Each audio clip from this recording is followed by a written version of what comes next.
قرآن مجید کے اندر ایک نہیں، دو نہیں، تین نہیں، چار نہیں، بلکہ 350 مقامات پر اللہ رب العالمین نے اس بات کا ذکر کیا ہے کہ یہ قرآن مجید پوری دنیا کی انسانیت کے لیے ہے۔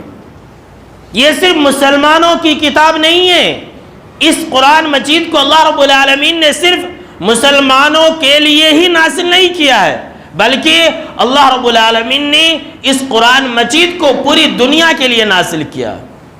اس قرآن مجید کے مخاطب کسی ایک گاؤں، کسی ایک شہر، کسی ایک ملک والے نہیں ہیں، کوئی ایک قوم یا کوئی ایک قبیلہ یا کوئی ایک خاندان والے نہیں ہیں، بلکہ پوری دنیا کے تا قیامت جن اور انس ہیں۔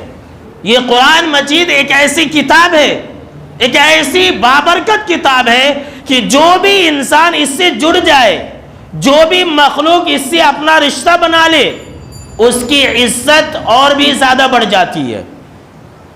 مثال کے طور پر اس کلام مجید کو اللہ رب العالمین نے آپ صلی اللہ تعالیٰ علیہ وسلم کے اوپر نازل کیا تو اللہ رب العالمین نے آپ صلی اللہ علیہ وسلم کو سید الاولین والآخرین اور سید الانبیاء والمرسلین بنا دیا ہے۔ اس قرآن مجید کو لانے والے حضرت جبریل امین تھے، اللہ رب العالمین نے انہیں سید الملائکہ یا پھر افضل الملائکہ، تمام فرشتوں کا سردار بنا دیا۔ یہ کلام پاک جس مہینے کے اندر نازل کی گئی، اللہ رب العالمین نے اس مہینے کو ہی بابرکت بنا کر کے اس کا نام قرآن مجید کے اندر ذکر کر دیا۔ یہ قرآن مجید جس رات نازل کی گئی، اس رات کو اللہ رب العالمین نے 83 سال رات سے زیادہ افضل رات قرار دے دیا۔